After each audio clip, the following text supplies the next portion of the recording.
Now let me give you the answers for the assignment that was given in your last video. Fill in the blanks. The instrument used to measure the speed of wind is anemometer.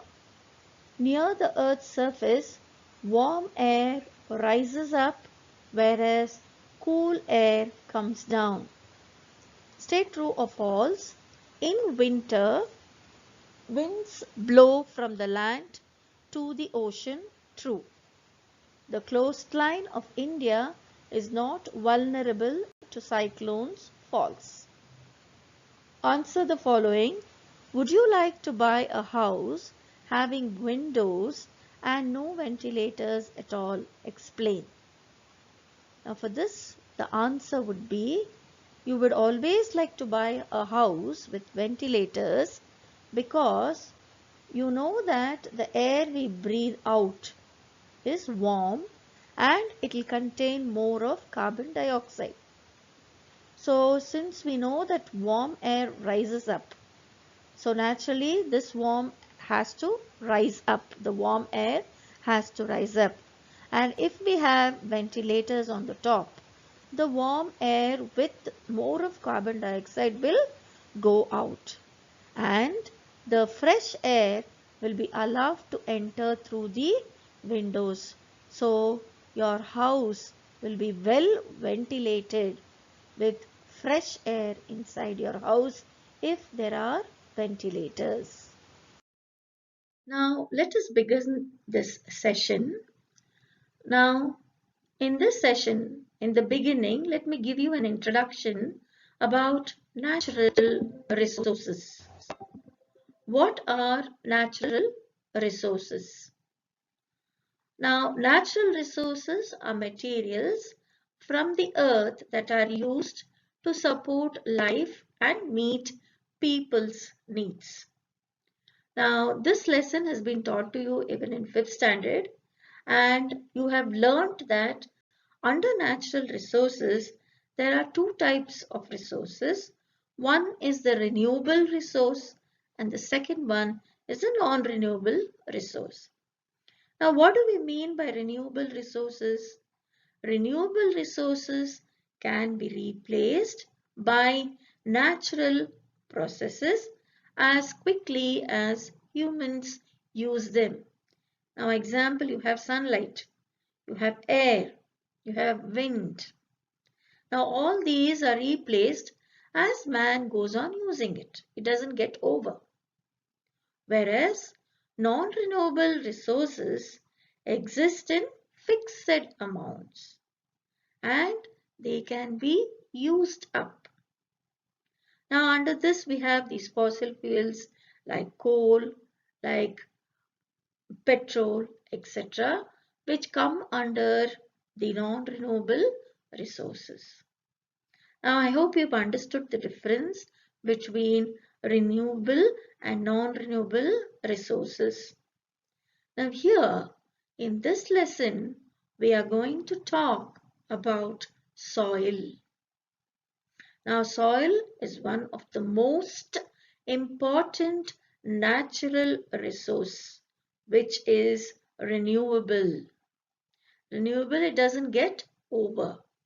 It is there and it is replaced very quickly as humans go on using it. So soil is one of the most important natural resource. It provides anchorage to the plants and supplies water and nutrients. Now we know that plants are the only living things on this earth which gives us food. So humans are totally dependent on plants. And for plants to grow, what is very important? Soil is very, very important. And the plants can fix themselves only because of the presence of soil,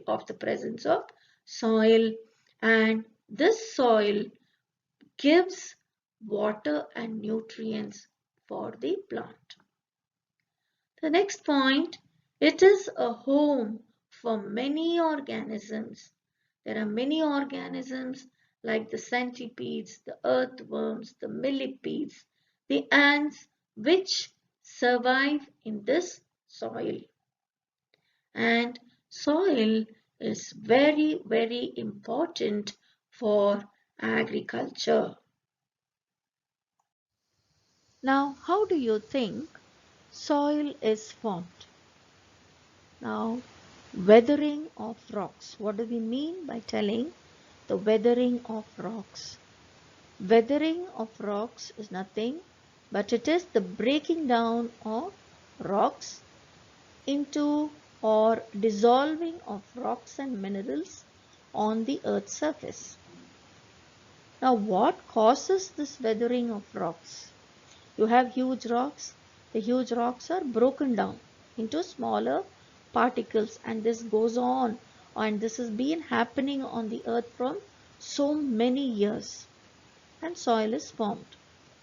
Now, how do you think, or what are the causes that cause this weathering of rocks? This weathering of rocks is caused by plants, by water, animals, changes in temperature, etc. Okay, so what is the soil? The soil is a thin layer of material covering the earth's surface and is formed by weathering of rocks. So who are the agents which are causing this? This is caused by water, animals, plants, changes in temperature. When it's extremely hot, when it's extremely cold, they start breaking down. The rocks go on and they start becoming fine particles. So this is how rocks, or this is how soil is formed. Now most of you are aware of the word pollution. Now what do we mean by the word pollution? Pollution is something introduced into the environment that is dirty, unclean, or has a harmful effect. Now, toxic waste dumped into the water is an example of pollution. And the toxic gases which are left into the atmosphere is again an example of air pollution. So, the contamination of air, water, or soil by substances that are harmful to living organisms. Now here we will talk about soil pollution. What do you mean by the word soil pollution? Soil pollution refers to anything that causes contamination of the soil and degrades the quality of the soil. It reduces the quality of the soil. Now, what are the causes, or how is this contamination takes place? One is polythene bags and plastics pollute the soil. Now, all of you would have seen this, and we have actually done this move where polythene bags are actually not allowed, but still people use it. So these polythene bags and plastics which you throw around can cause pollution of the soil. And we know that the soil is very important for plants to grow. And if they get polluted, naturally the food that we get will also get polluted. And next, waste products, chemicals and pesticides pollute the soil. And when there is soil pollution, the pollutants cause, or they kill the organisms which live in the soil. Even these organisms play a very important role in the growth of the plants. So these animals or organisms are also killed due to soil pollution. Now we need to prevent soil pollution. How do we prevent soil pollution? The first point is you can reduce the use of toxic materials. Second, recycle the waste materials. Buy organic products like pesticides, insecticides and fertilizers. So whatever is used, let it not be more of chemicals, because chemicals can cause harm to the quality of the soil. So instead of that, we can use something which is made up of organic matter. Avoid littering. Avoid littering meaning avoid throwing things everywhere. You could use to throw all the waste products into a dustbin properly instead of littering. If you go anywhere, if you go to a bar or if you go to any place like a sanctuary or any other place, you please don't throw things around. You just have to throw things or the waste products into the dustbin. Improve the fertility of the land by reforesting, that is by growing more trees and more plants, which will help to bind the soil and which will allow all the living organisms to grow in the soil. So prevention of soil pollution is very, very important for all of us to survive on this earth. Now all of you are very familiar with the soil which you see on the topmost layer of the earth. Have you ever thought of how many layers the soil is made of and what is present in the different layers of the soil? Now basically we have three layers. We have the topsoil, the subsoil and the bedrock. And in between this bedrock and subsoil we find few rock fragments. Now the soil profile, the first topmost layer of the soil is called horizon A. Okay, and this horizon A consists of decomposed material and organic matter, meaning it contains lot of humus. What is humus? Humus is the dead and decayed matter of plants and animals. And usually the top layer of the soil is dark brown in color.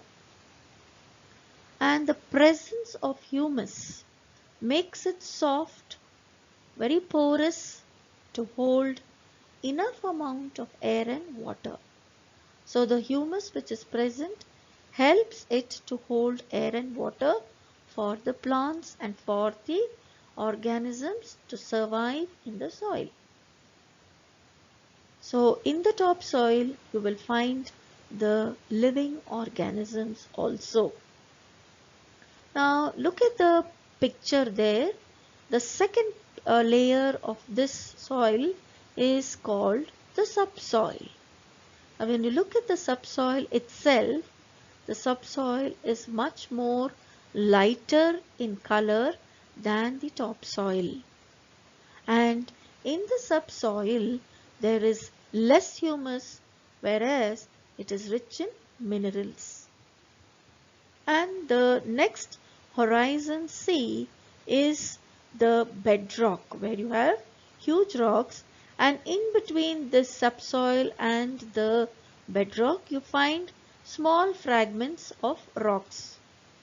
And in the bedrock you find huger, bigger rocks.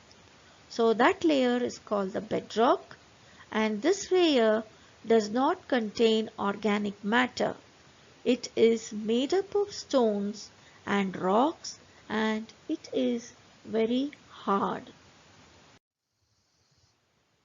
Now I have spoken to you about the different layers of the soil.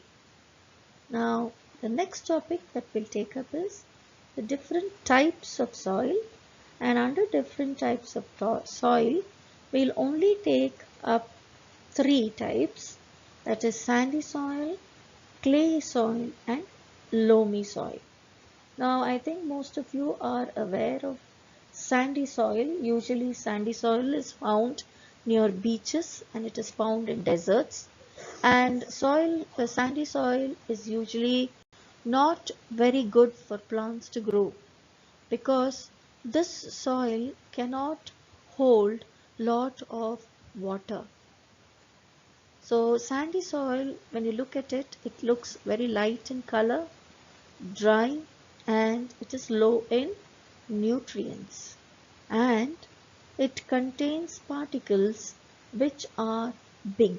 The particles which are present in the soil itself is big, and it cannot hold water for a long period of time. So you would have seen this and you would have noticed this if you were walking on the beach. So once the waves come, it wets the whole place, and after some time the whole place becomes dry. So it cannot hold or retain water for a long period of time. The next one is clay soil, and the clay soil is heavy and has nutrients. Why do we say it is heavy? Because it can retain water in it for a very long period of time, and it contains particles, soil particles, which are very, very fine. Are you understanding? It's not like how it is in the sand. The next layer and the next type that we'll talk about is the loamy soil. The loamy soil is a mixture of sand, clay and silt. Now what do we mean by the word silt? Now silt is it is the deposit of this soil which is found near the river beds. And the size of the silt particles is between that of sand and clay. It is not huge as sand, or it is not very thin like clay. So loam is very suitable for plants to grow because it can hold the right amount of water. That is why loam is supposed to be very good for plants to grow. So here we talk about sandy soil, clay soil and loamy soil, and you just have to understand the differences between the three. How the particles are and the capacity of retaining water. If you remember this much, it is enough. Now let us discuss one characteristic of soil. This is called the percolation rate of water in soil. That is, when you pour water either into sand or into clay or into loam, they all have the capacity to absorb it. Now, we are talking about percolation rate over here. So when we talk about percolation rate, we will also take into account the time. So first, what is the meaning of percolation? Percolation is the property of absorption of water by soil. Now say for example, you have a bottle of water, you just put it on the floor, drop the water on the floor. Even after some time, you will see the water there. The same thing you do it with, you take some water and drop it on soil. Let it be sand or let it be clay. Now after some time, you see that it has been absorbed, correct? So this property of absorption of water by the soil is called percolation. Now what is the meaning of percolation rate? Percolation rate is the amount of water that is absorbed by any soil at any given time. Say for example, you have 200 ml of a certain sample, okay, and this 200 ml of sand you have taken and you have poured water on it, and you keep a time, say 20 minutes or 10 minutes or 15 minutes, whatever time. Okay, so when you take this 200 ml of the sample of soil and you pour water into it, for 15 minutes you pour the water and you watch for 15 minutes. So what is the meaning of rate of percolation? Rate of percolation is the amount of sample divided by the time taken, which will give you the rate of percolation. Now let me talk to you about soil and crops. Now how soil and crops are connected. Now if you take India for example, in different regions we find different types of soil. Now say for example you take Karnataka. In Karnataka, in most of the places you find red soil. Again you take Maharashtra. Many of the places in Maharashtra have black soil. Again you take regions near the coastal areas or the coastal belt, there you will find soil, the alluvial soil. So there are different types of soil which are present in different places. So what do you think, or why do you think there is a difference in these types of soil? So soil can be affected by wind, it can be affected by rainfall, temperature, light and humidity. There are so many factors, and these factors, because of these factors, there is a difference in soil. So climatic factors and the components of soil determine the various types of vegetation and crops that might grow in any region. So depending upon the climate and depending upon the components of the soil, there are different types of crops growing in different regions.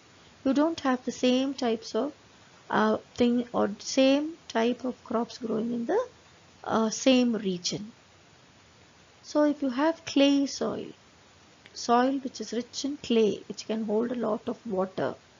So clay and loamy soil are suitable for growing cereals like wheat and gram, your pulses. Paddy, all of you know, all of you eat rice, right? So paddy always grows in soil which is rich in clay and rich in organic matter because it requires lot of water. So clay has the capacity to retain water, so paddy grows in clayey soil.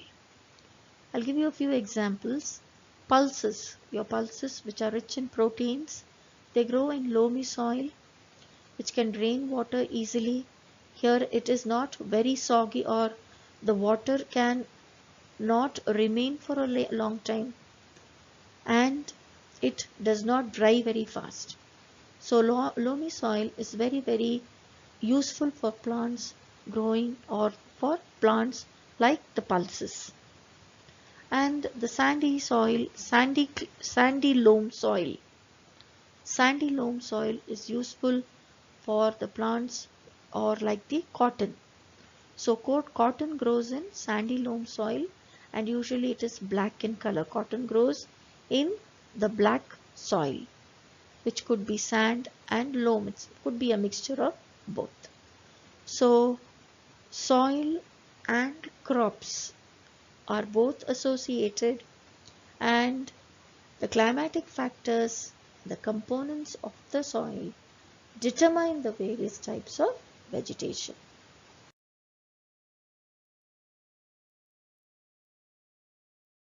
Now let us just summarize the important points in this lesson. So we finish off this lesson, and it's a very easy lesson for you all to study. So this will also be included for your examination. So you can start studying from the beginning, and we will give you revision worksheets which will help you to study for the exam. So let us just summarize these important points. Soil is important for life on earth. Soil profile is a section through different layers of the soil. Soil is of different types, the clayey, loamy and sandy. So we have spoken only about the three over here. Then percolation rate of water is different in different types of soil. It is highest in sandy soil and the least in the clayey soil. Percolation rate I'm talking to you about, not about percolation. So percolation rate will naturally be highest in the sandy soil and the least in the clay soil. Different types of soils are used to cultivate different types of crops. Clay and loam are suitable for growing wheat, gram and paddy. Cotton is grown in sandy loam soil, and even clay is suitable for making pots. Yes, so these are the few important things that you have to remember in this lesson, which is going to be very easy for you to study for the examination. Now children, try to answer these questions. The assignment, which includes fill in the blanks, and answer the following. Now fill in the blanks. The removal of land surface by water or wind is known as dash. Paddy grows very well in dash soil. Answer the following. Explain how soil is formed.